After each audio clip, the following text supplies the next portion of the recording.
சுயநலமற்ற அன்பின் அடையாளம். பிலிப்பியர் 2:3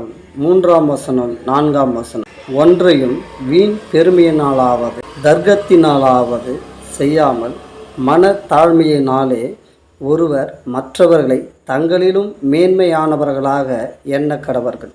ஒவ்வொருவரும் தங்கள் நலனை மட்டும் அல்ல, பிறரின் நலனையும் நோக்குங்கள். அன்பானவர்களே, இந்த வசனத்தில் கிறிஸ்துவ வாழ்க்கையின் முக்கியமான ஒரு குணத்தை பவுல் நமக்கு கற்றுக் கொடுக்கிறார். அது சுயநலமற்ற அன்பு. இன்று உலகம் உன்னை மட்டும் நினைத்து வாழ் என்று சொல்கிறது.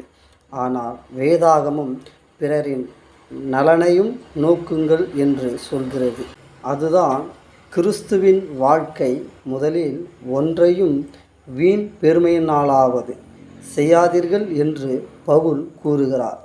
நாம் செய்யும் நல்ல செயல்கள் பிறர் நம்மை பாராட்டுவதற்காக இருக்கக்கூடாது.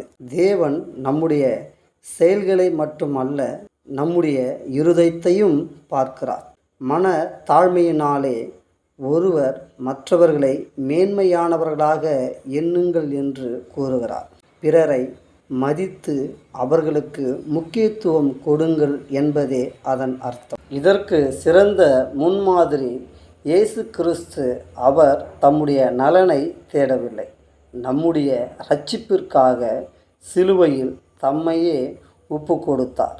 அதனால்தான் பிலிப்பியர் 2 இயேசுவின் தாழ்மையையும் அன்பையும் நமக்கு முன்மாதிரியாக காட்டுகிறது. அன்பானவர்களே, நாமும் நம் வீட்டில், சபையில், வேலை செய்யும் இடத்தில் எனக்கு என்ன கிடைக்கும் என்று சிந்திக்காமல் என்னால் யாருக்கு நன்மை செய்ய முடியும் என்று சிந்தித்து வாழ வேண்டும். சுயநலம் உறவுகளை உடைக்கும். இதுபோல அநேக உறவுகள் இன்று உடைந்து போகிறதை நாம் பார்க்கிறோம். சுயநலமான அன்பு, நான் என்ற அகந்தை, நான் மட்டும் உயர்ந்தவன் என்று, இப்படி நான் நான் நான் என்று தன்னை மட்டுமே உயர்த்தி அவர்களை மட்டுமே அன்பு செய்வது, இப்படி சுயநலமாக மனிதர்கள் வாழ்வதால் இன்றைக்கு எத்தனையோ உறவுகளை இழந்து போகிறதை நாம் பார்க்கிறோம். சுயநலம் உறவுகளை உடைக்கும், ஆனால்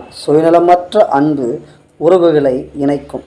கிறிஸ்துவை போல பிறரின் நலனை நாடி வாழும்போது நம்முடைய வாழ்க்கையின் மூலம் தேவனுடைய அன்பு வெளிப்படும்.